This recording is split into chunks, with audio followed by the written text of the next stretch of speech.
Urwo ruzi mubona n'uruzi Mugere. Amajepfo y'ikiraro c'ibarabara rya Rumonge, urwo ruzi rwarataye inzira yago rwibanda ku ruhande. Ubu ibiti vyatewe ku nkengera ruguma rubisitura. Mu bice bimwe mbere ruramaze kwegera imihana y'abantu. Uko guta inzira ahanini rero biva ku bacukura umusenyi n'igaraviye muri urwo ruzi.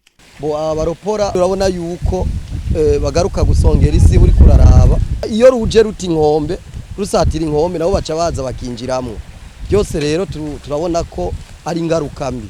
Mugihe abo baropora babikorera amakoperative, Ferdinand Nahabandi asaba ko boronswa inyigisho zo kubikora bisunze amategeko. Numva ubushikiranganje canke ishira hamwe risanzwe ribakurikirana, numva ryo rabico rikora kugira ngo babaha amategeko ameze neza kugira ngo uruzi rutumbere.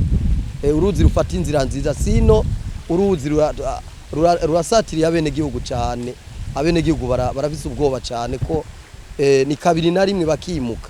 Mu gihe ikiraro c'urwo ruzi kwibarabara rya Rumonge gishobora kubangamirwa kuko uruzi ruguma rwibanda ku ruhande rumwe, urongoye quartier Nyabugete asaba leta ko yozana ibimashini bigasubiza uruzi mu nzira yago ya kera. Dusaba yuko hobonekana projet iza gusubiza uruzi aho gwahora ruca, hakabonekana imashini ziza zigaca umukobeko, donc uruzi rugasubira aho gwahora ruca rukava mu bene gihugu. Kurabona ko gwamaze gusatira bene gihugu cyane.